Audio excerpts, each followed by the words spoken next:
Today not only marked the day Bougainvilleans celebrate their culture and tradition, but also a big deal for most POM-based Bougainville residents as they brave today's heat to get themselves registered before the looming referendum in the region.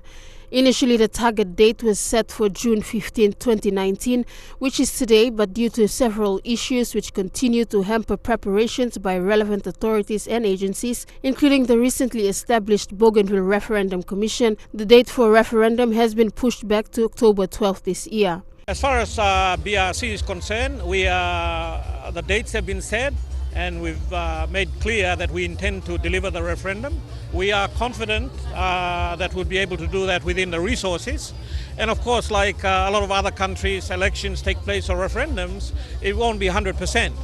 But in our view, if we can get the significant enrollment and free and fair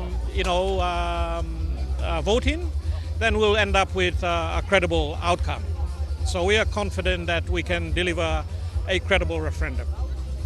Igara said the registration timeframe for non-Bougainville residents, who mostly are based in POM, started today, 15th of June, and is expected to complete by the 1st of July.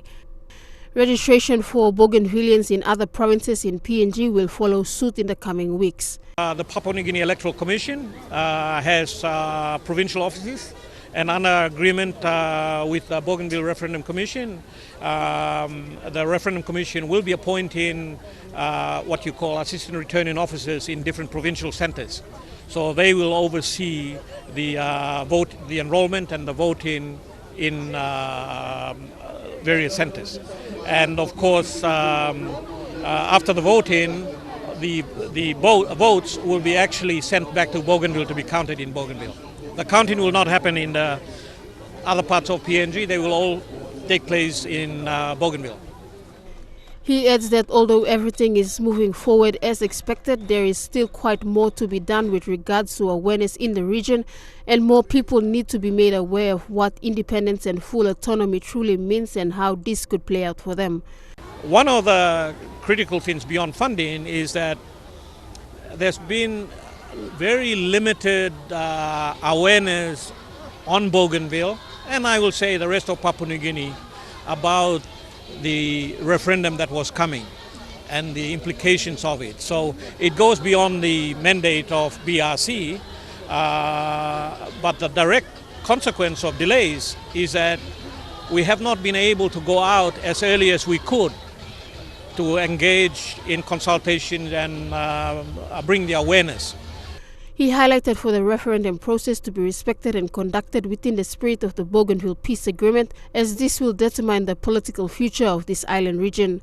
Both governments have set up a joint task force, and we have recommended through our chairman, as you know, our former Irish Prime Minister, eminent person, and the advice is given based on international experiences.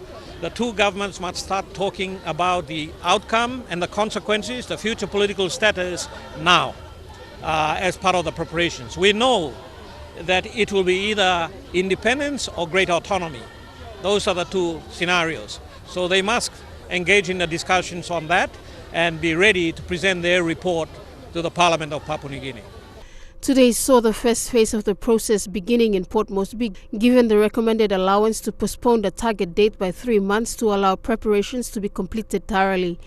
A recommendation that was agreed to by both governments in the last joint supervisory body meeting in March. Annette Cora, National MTV News.